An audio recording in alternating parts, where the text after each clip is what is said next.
Idul Adha tak hanya menjadi berkah bagi para pedagang hewan kurban di Boyolali, Jawa Tengah. Momen ini juga membawa rezeki bagi para juru sembelih hingga penyedia jasa penggilingan daging. Bahkan dalam sehari mereka bisa melayani puluhan pelanggan dan meraup omset berlipat. Momen Hari Raya Idul Adha membawa berkah tersendiri bagi sejumlah penyedia jasa di Boyolali, Jawa Tengah. Salah satunya dirasakan oleh Syamsuddin, seorang juru sembelih hewan korban musiman. Meski bekerja seorang diri, pria yang sehari-hari berjualan sate kambing ini mampu menyembelih belasan ekor hewan kurban, mulai dari sapi hingga kambing. Dalam satu hari, Syamsuddin bisa melayani penyembelihan di 2 lokasi berbeda. Dari jasa tersebut, ia bisa mengantongi upah ratusan ribu rupiah. Menurutnya, permintaan jasa juru membeli terus berlangsung hingga hari tasyrik berakhir. Tergantung, kalau tidak ada punya acara sampai hari tasyrik selesai. Biasanya kalau dalam sehari bisa berapa masjid atau berapa itu? Ya minimal 2 lah, minimal 2 itu udah capek. Untuk alhoni itu biasanya sapi 2 minimal sapi 1. Untuk kambingnya minimal 14. Tingginya permintaan jasa jagal profesional ini bukan tanpa alasan.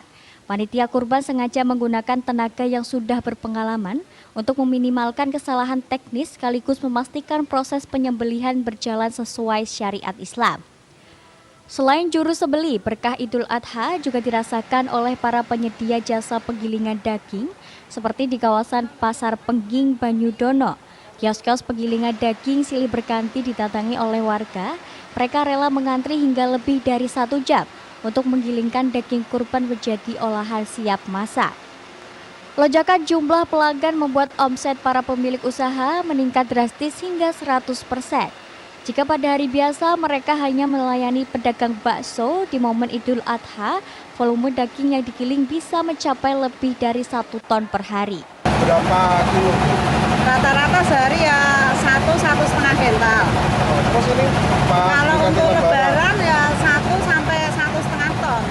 Jadikan bakso, some, paling banyak bakso.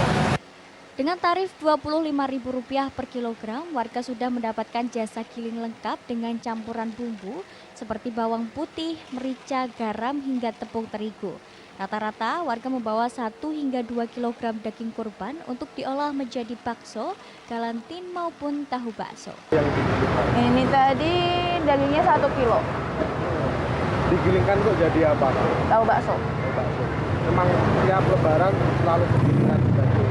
Iya, emang rutinitas keluarga pasti bikin tahu bakso setiap lebaran. Rutin ya? Iya.